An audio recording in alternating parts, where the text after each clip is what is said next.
Buen tiempo. Bienvenidos a su espacio de lectura, aprendizaje y reflexión bíblica. Un tiempo devocional para fortalecer su vida espiritual. Mateo capítulo 4. Luego el Espíritu llevó a Jesús al desierto para que el diablo lo sometiera a tentación. Después de ayunar 40 días y 40 noches, tuvo hambre. El tentador se le acercó y le propuso: «Si eres el Hijo de Dios, ordena a estas piedras que se conviertan en pan». Jesús le respondió: «Escrito está, no solo de pan vive el hombre, sino de toda palabra que sale de la boca de Dios». Luego el diablo lo llevó a la ciudad santa e hizo que se pusiera de pie sobre la parte más alta del templo y le dijo: «Si eres el Hijo de Dios, tírate abajo, porque escrito está, ordenará que sus ángeles te sostengan en sus manos para que no tropieces con piedra alguna. También está escrito, no pongas a prueba al Señor tu Dios», le contestó Jesús. De nuevo lo tentó el diablo, llevándolo a una montaña muy alta, y le mostró todos los reinos del mundo y su esplendor. «Todo esto te daré si te postras y me adoras». «Vete, Satanás», le dijo Jesús, «porque escrito está, adora al Señor tu Dios y sírvele solamente a Él». Entonces el diablo lo dejó, y unos ángeles acudieron a servirle. Cuando Jesús oyó que habían encarcelado a Juan, regresó a Galilea. Partió de Nazaret y se fue a vivir a Capernaum, que está junto al lago en la región de Zabulón y de Neftalí, para cumplir lo dicho por el profeta Isaías: «Tierra de Zabulón y tierra de Neftalí, camino del mar al otro lado del Jordán, Galilea de los gentiles, el pueblo que habitaba en la oscuridad ha visto una gran luz. Sobre los que vivían en densas tinieblas, la luz ha resplandecido». Desde entonces comenzó Jesús a predicar: «Arrepiéntanse, porque el reino de los cielos está cerca». Mientras caminaba junto al mar de Galilea, Jesús vio a dos hermanos. Uno era Simón, llamado Pedro, y el otro Andrés. Estaban echando la red al lago, pues eran pescadores. «Vengan, síganme», les dijo Jesús, «y los haré pescadores de hombres». Al instante dejaron las redes y lo siguieron. Más adelante vio a otros dos hermanos, Jacobo y Juan, hijos de Zebedeo, que estaban con su padre en una barca remendando las redes. Jesús los llamó, y dejaron enseguida la barca y a su padre, y lo siguieron. Jesús recorría toda Galilea, enseñando en las sinagogas, anunciando las buenas nuevas del reino, y sanando toda enfermedad y dolencia entre la gente. Su fama se extendió por toda Siria, y le llevaban todos los que padecían de diversas enfermedades, los que sufrían de dolores graves, los endemoniados, los epilépticos y los paralíticos, y él los sanaba. Lo seguían grandes multitudes de Galilea, Decápolis, Jerusalén, Judea y de la región al otro lado del Jordán. Observa. ¿Qué tienen en común las respuestas de Jesús a Satanás? ¿Qué predicaba Jesús? ¿A qué llamó Jesús a sus discípulos? Reflexiona. ¿Cómo respondieron aquellos a quienes Jesús llamó? ¿Estoy respondiendo de esa manera ante lo que Jesús me dice? ¿Qué puedo aprender de la actitud de Jesús ante la tentación? ¿Hizo algo que yo puedo imitar cuando estoy siendo tentado? Ya es nuestro capítulo 4, y en el versículo 1 podemos ver: este tiempo de prueba muestra que Jesús era realmente el Hijo de Dios, capaz de superar a Satanás y sus tentaciones. Una persona no puede mostrar obediencia verdadera si no tiene oportunidad para ser desobediente. En Deuteronomio 8:2, Dios guió a Israel hacia el desierto para afligirlos y probarlos. Quería ver cómo reaccionaban y si estaban dispuestos a obedecerle. También nosotros seremos probados, sabiendo que la prueba vendrá.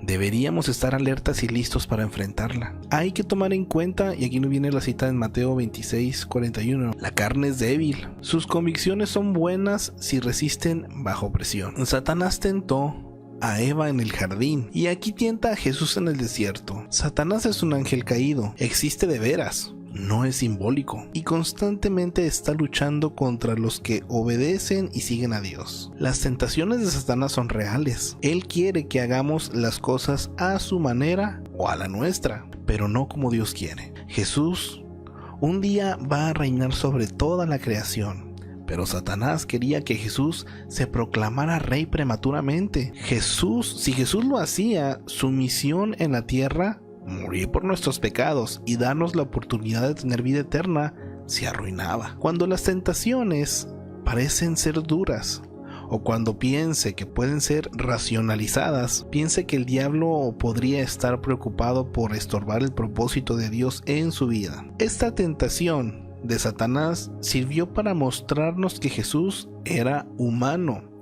y proporcionó a Jesús la oportunidad de reafirmar el plan de Dios en su ministerio.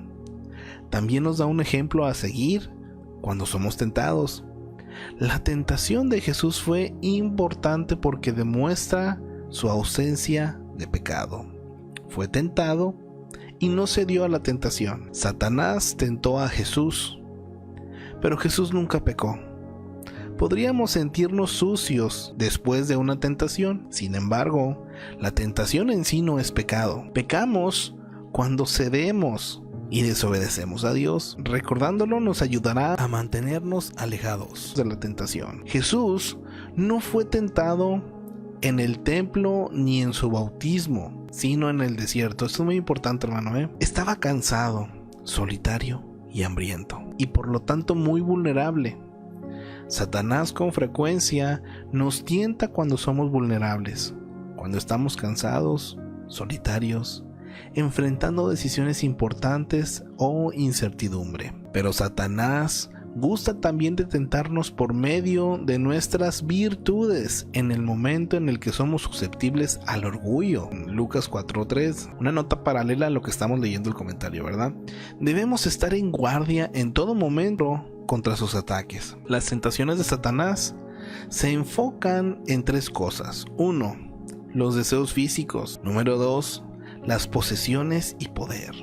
Y número 3. El orgullo. En 1 de Juan 2 del 15 al 16 hallará una lista similar. Pero Jesús no cedió. En Hebreos 4 del 15 al 16 dice que Jesús fue tentado como nosotros lo somos, pero Él no cedió ni una vez y no pecó.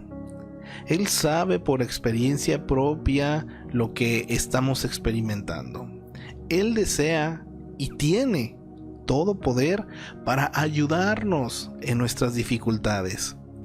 Cuando sea tentado, vuélvase a Él en busca de fortaleza. Jesús estaba hambriento y débil luego del ayuno de 40 días, pero optó por no usar su poder divino para satisfacer la necesidad natural de alimentos.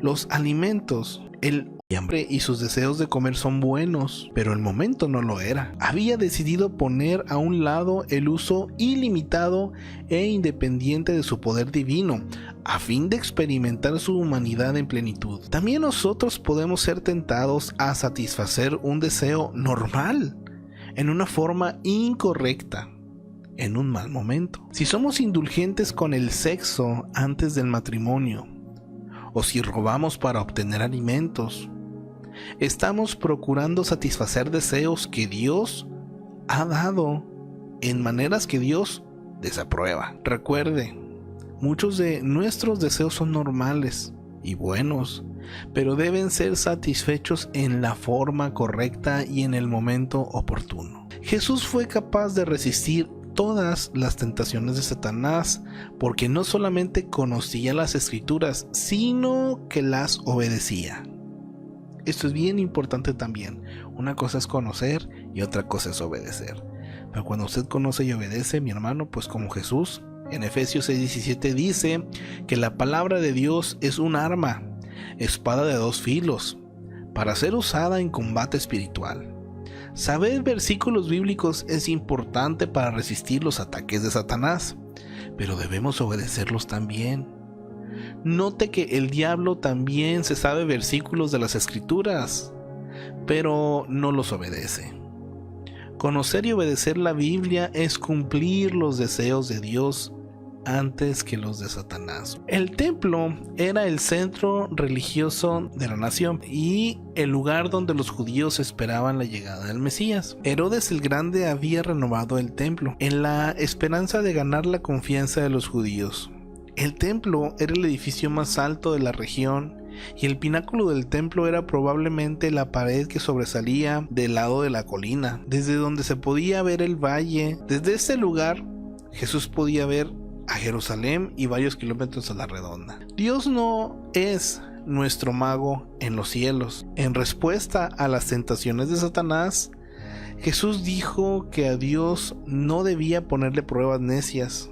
También lo encontramos en Deuteronomio 6:16, que fue la palabra que citó Jesús. Usted puede desear pedir a Dios que haga algo para demostrar su existencia o su amor. En cierta oportunidad, un hombre pidió a Jesús que enviara una señal para que la gente creyera.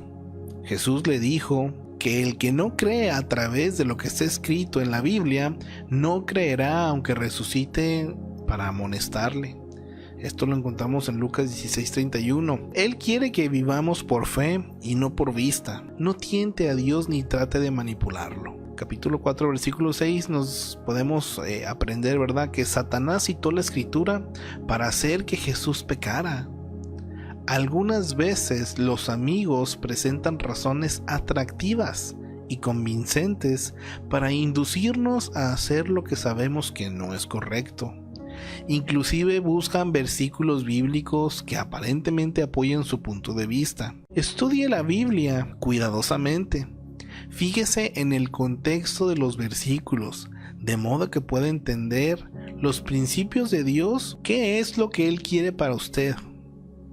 Solo al comprender realmente lo que la Biblia dice en su totalidad, podrá reconocer errores de interpretación cuando la gente use versículos fuera de contexto y los tuerza para que digan lo que quieren que digan. ¿Tenía Satanás poder para dar a Jesús los reinos del mundo? ¿Acaso Dios no tiene el control sobre ellos? Satanás pudo haber estado mintiendo acerca de lo que implicaba su poder, o pudo estar refiriéndose a su dominio temporal en la tierra por causa de la naturaleza pecadora de la humanidad. La tentación que le presentó a Jesús fue la de mostrar al mundo que Él ya era su gobernante, sin tener que ejecutar el plan de salvación. El diablo estuvo tratando de distorsionar la perspectiva de Jesús, buscando que su atención estuviera puesta en el poder del mundo y no en los planes de Dios. Satanás le ofreció a Jesús el mundo entero si se ponía de rodillas y le adoraba.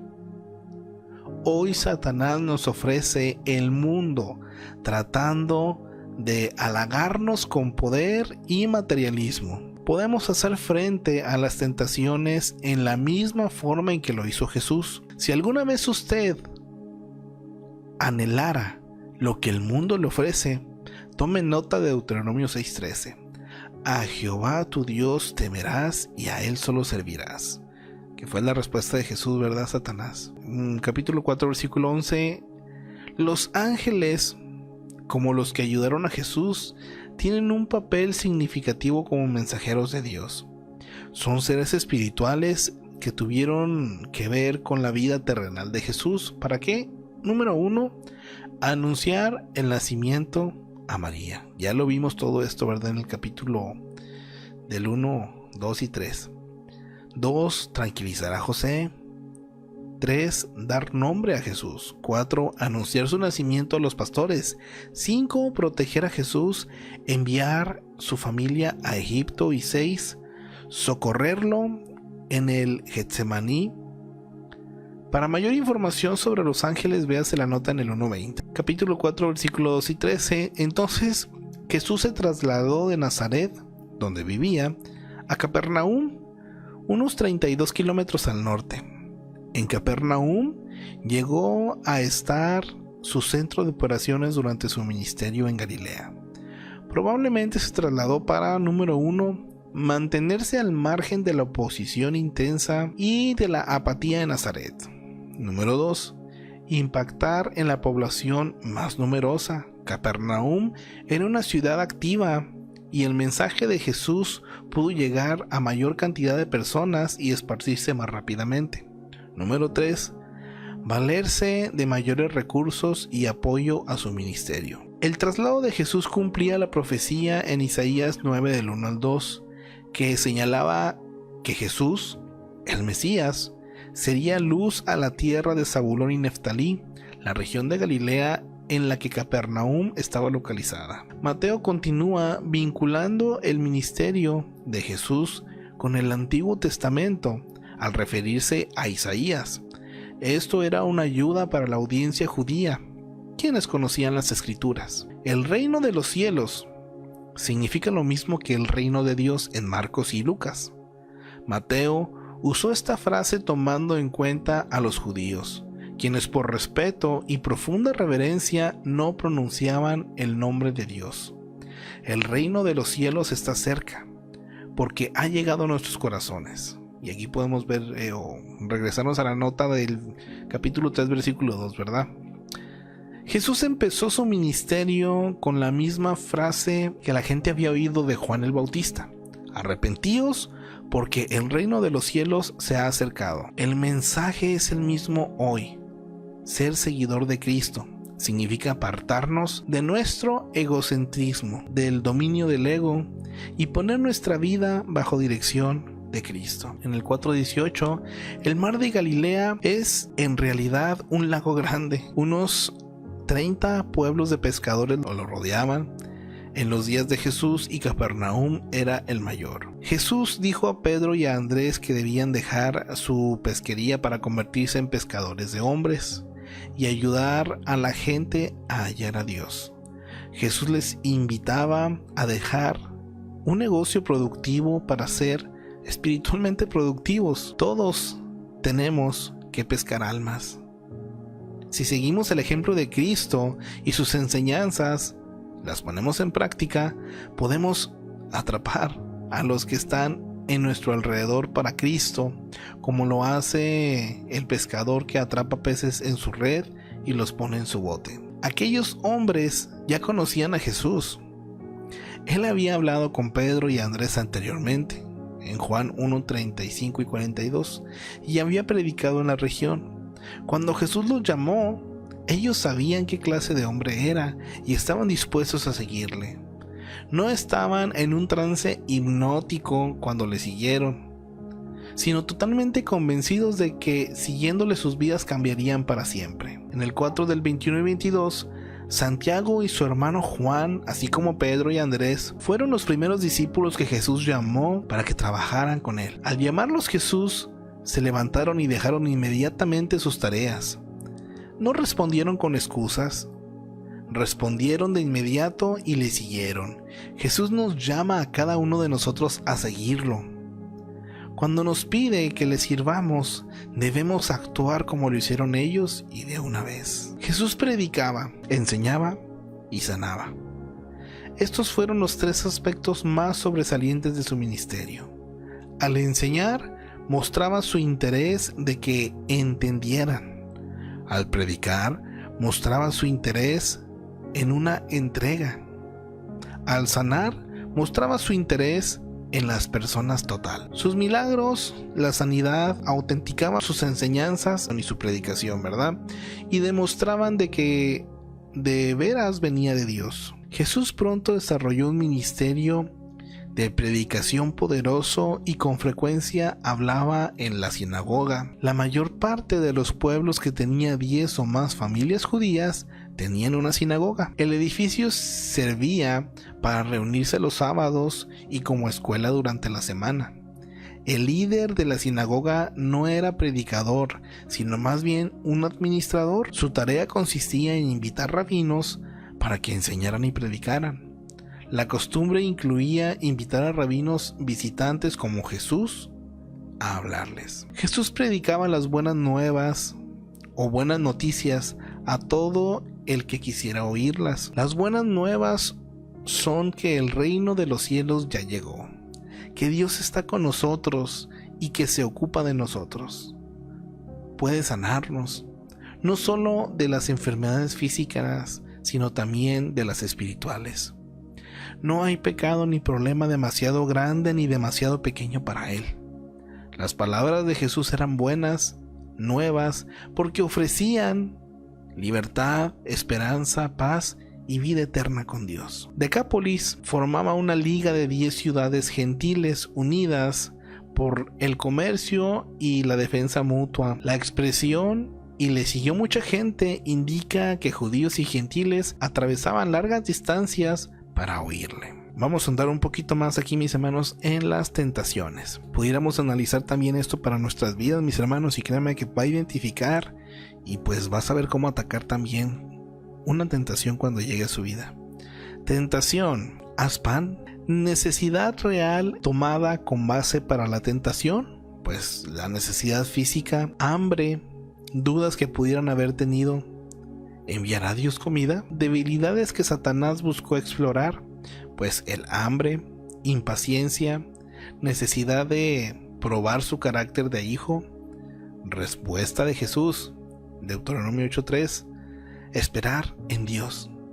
El enfoque es el propósito de Dios. Ahora, tentación número 2, tentación. Desafiar a Dios a que te rescate. Basado en un pasaje mal aplicado de Salmo 91, 11 y 12. Necesidad real tomada como base para la tentación, pues la necesidad emocional, seguridad, dudas que pudiera haber tenido, pues ¿me protegerá Dios?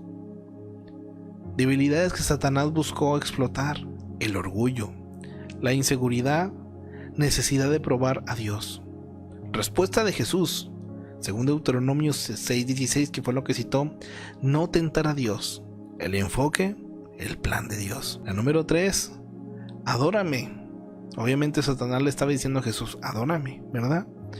Necesidad real tomada como base para la tentación, pues la necesidad psicológica, significado de poder, logro, dudas que pudieron haber tenido Jesús, pues ¿reinará Dios?